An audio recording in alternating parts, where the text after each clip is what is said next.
Hey everybody, it's time for Tech Talk Tuesday, number 69. That's amazing, isn't it? I see a couple people signing in. It'll be a minute. Hey Bruno.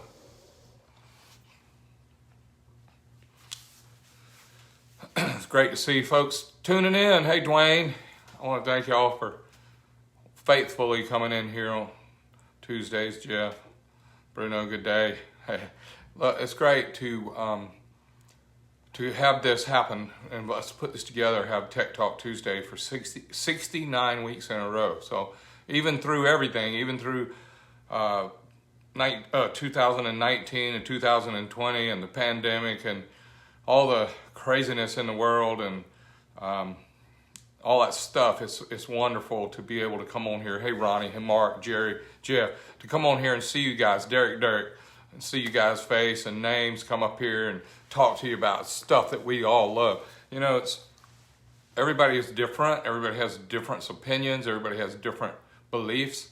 And I am so grateful and thankful of that. When I was 24 years old and I quit, hey Sam, Ian, Randy, Jim Bob, when I was 24 years old, I was thinking about quitting my job where I was in mechanical contracting business in my dad's business, and he and his dad and his daddy's dad, which made me George Bryce the fourth. I was George Wilson Bryce the third. I still am. And we had a mechanical contracting business in South Carolina, and I was the heir to the throne, or the nut behind the wheel, or that if I had stuck with it for another 10 or 20 years. I was 38 years old when my daddy died in heart surgery, and I would have had the crew and the team, and I would have been learning really fast how to run that business. But my love was going fast. My love was racing. My love was figuring out how to make motorcycles go fast and cars. I raced cars, I raced motorcycles, and it was a passion for me that overtook my ability to make good decisions on my life. And my dad was certain that I would starve to death and that Jackie and I would struggle our life trying to work on motorcycles and engines rather than get into the line of work he was in. And what this taught me, and I remember telling him that day, he loved a boat and a house on the lake, and he had fancy cars, and Jackie and I had a $1,000 Chevy van, and we had a Kawasaki 900, and then we worked on some Harleys, and my daddy was disappointed. Hey, Ron and Larry and Kelly. My dad was disappointed in me for using my money, my time, my girlfriend, my life, my future wife, wasting all of that on racing and motorcycles instead of following the bloodline of my family all the way back to the 1890s. Bryce Plumbing Company was started in the 1890s. They had a display at the Florence Fair, the PD area fair. I think it was 1903. It had a Bryce Plumbing Company, and we had sinks and toilets and stuff, because back in 1903 in the 1890s, there wasn't hardly any indoor plumbing, and my family helped bring, hey Aska and James and Danny, David, my family helped bring indoor plumbing into real people's homes. I mean, we didn't invent it. My daddy, my granddaddy, my great-granddaddy didn't invent it, but it was historical to be able to build a new house or a new business and have indoor plumbing. Anyway, that was going to be my future. But I told my daddy, he said, when I was your age, George the third, when I was your age, I was married, I had 2 kids, and I had a nice home. And what do you have to show for yourself? I said, nothing yet, Daddy, nothing yet. But I got a path that I want to follow. My heart, my mind, Jackie Bryce was going to go with me and do it. And I said, I am so thankful that everybody doesn't like the same thing you like, Daddy, because you like to water ski, you like boats. And if everybody that's watching me and everybody that watches us and everybody that's doing and loving what me and you love, there would be no room on the lake for all the boats. There'd be no room on the lake for the skiers. All the ski ropes would be crossed. All the boats would be running in each other, because we're different and we love different things. And I am thankful that you guys have followed along in my career all these years to help me chase this pot of gold or this rainbow or this dream of having this technical business where we developed engines and developed parts, and I still do. And what a wonderful opportunity. Hey, Lindsay. Yeah, Dad, I have a fast bike. And I remember when I moved here in 1979 from South Carolina to Georgia. I moved here, and I wanted to move to get away from being saddled with the family business and my family. You know, they wanted me to be a Bryce, a Bryce, be a Bryce, and follow the Bryce family tree, which I love all of them. They are awesome people. But I wanted to have my own life, and I wanted to go my way, and I was very thankful Jackie came along with me to do it. So what does all this mean? Through 2020, we all learned that we have different passions, we all have different loves, we have different interests. And what's really cool is every Friday,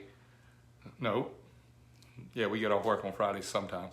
Every Tuesday night for 69 weeks in a row, we have met right here, and we have talked about engines and motorcycles and cars and technical stuff about how to take gasoline, the carbon in the gasoline, and turn it into the carbohydrates. The hydrocarbons.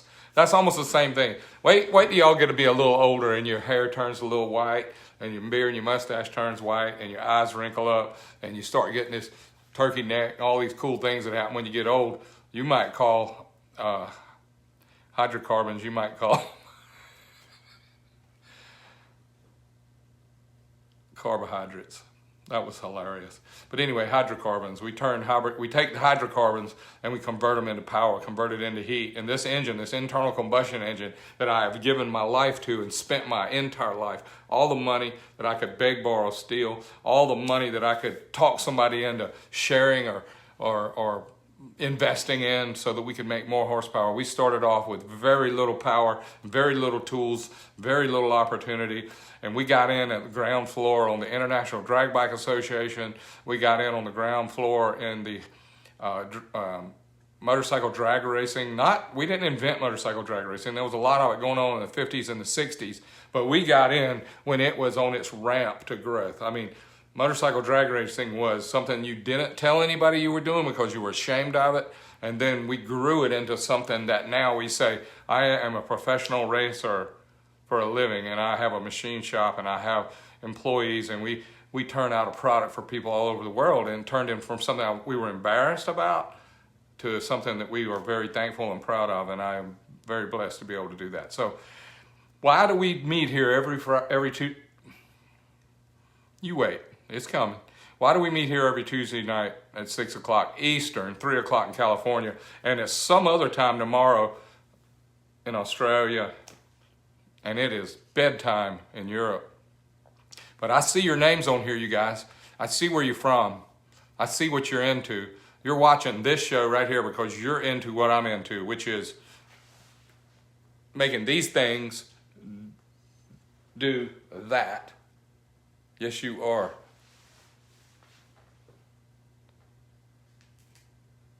I'm getting messages on the side, which is hard to do while I'm doing Tech Talk.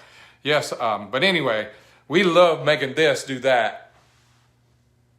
And I still do, and I still will. Scott, yes, you are. It's already tomorrow in Australia. Awesome. Hey, Bruce Wessler, Leslie Walker. Hey, Leslie, how are you? Hey, look, this is wonderful to see these names. Friends come across here, and I want to tell you my 41-year career. Thanksgiving is Thursday. We opened here 41 years ago, Thanksgiving weekend in Americus, Georgia. And my great friend Charles Israel, who lives here, and his wife Tracy, we got to know each other at the IDBA races back in 77, 78, 79, and they were awesome kids from Georgia. They were fast.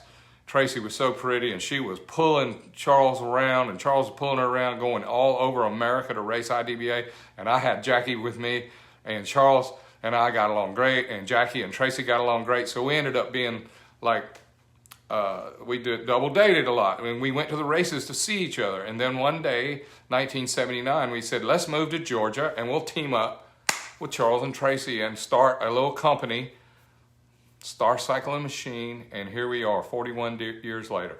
And I'm still on the path. I'm still learning every day. Miss you too, Leslie. Edward, so great, man.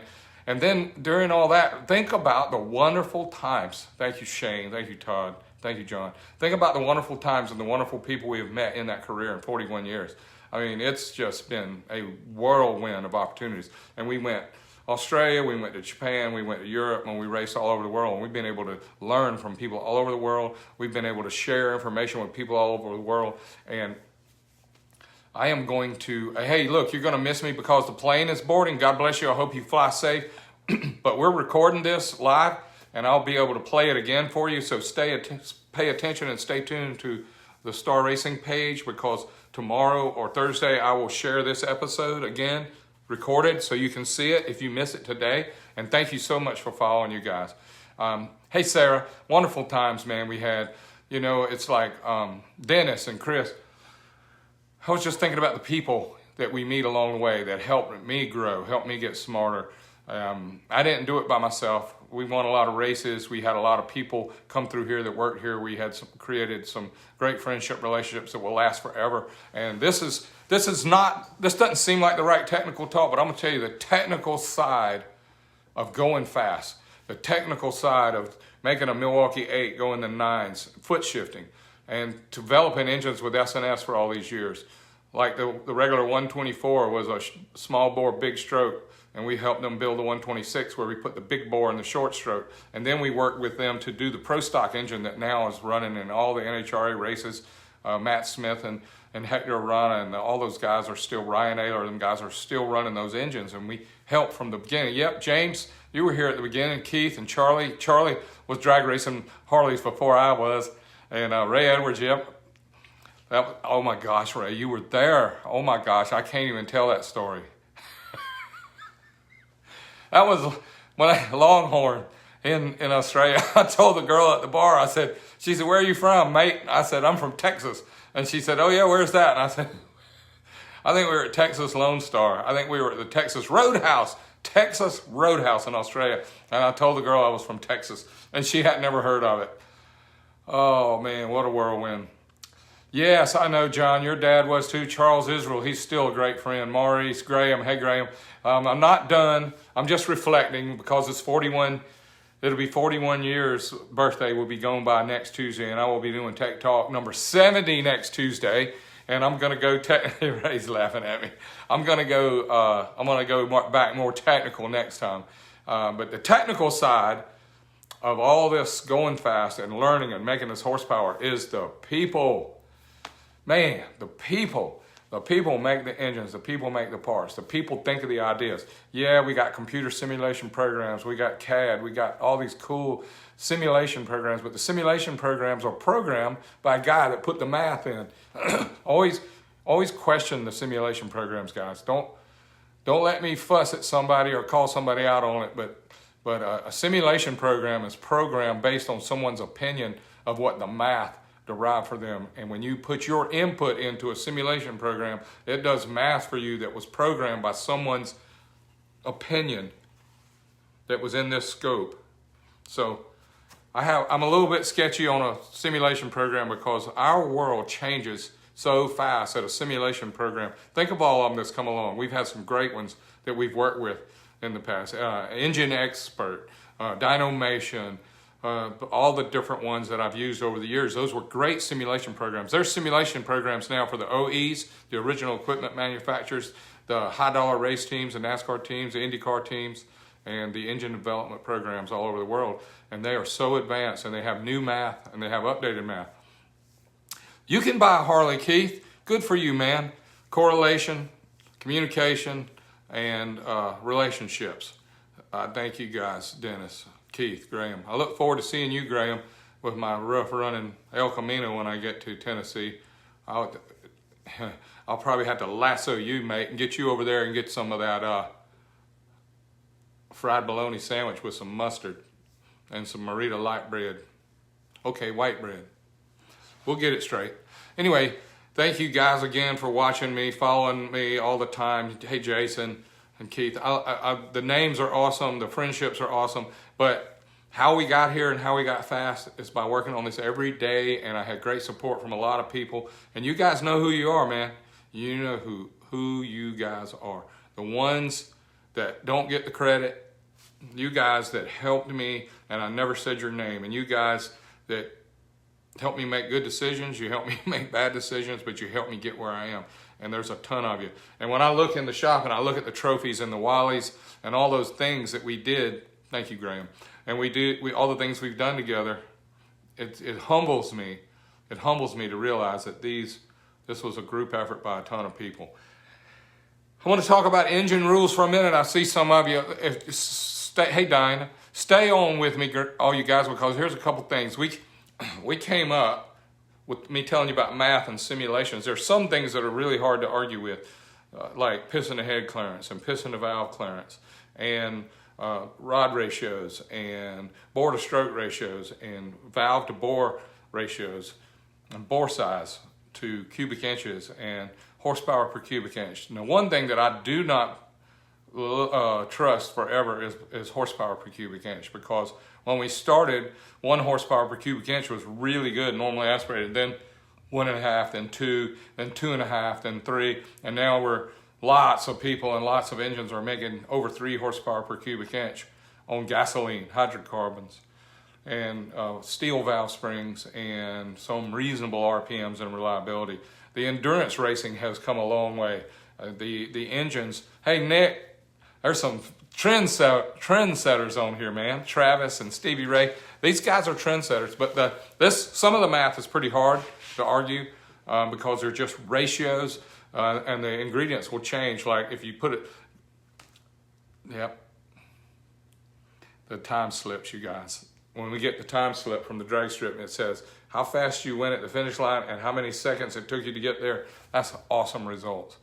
It's not all about the horsepower, but it has a lot to do with it and how you apply that power to the ground and how you turn it into a force of accelerating really quick. Danielle, Chris, hey, the thing that I don't stay focused on is horsepower per cubic inch, because I've seen it go from so many 1 to 3 and now 3.5 and even more horsepower per inch, because we're learning every day about valve train. We're learning about how to harness power and to take the 4 strokes, the intake stroke and the compression stroke and the power stroke and the exhaust stroke, how to maximize each one of those strokes without taxing the other one, because hey George, good job, man. Max, it's good to see you guys. Joe, but the deal I'm trying to share with you about the horsepower per cubic inch is that is a moving target. Give you an example.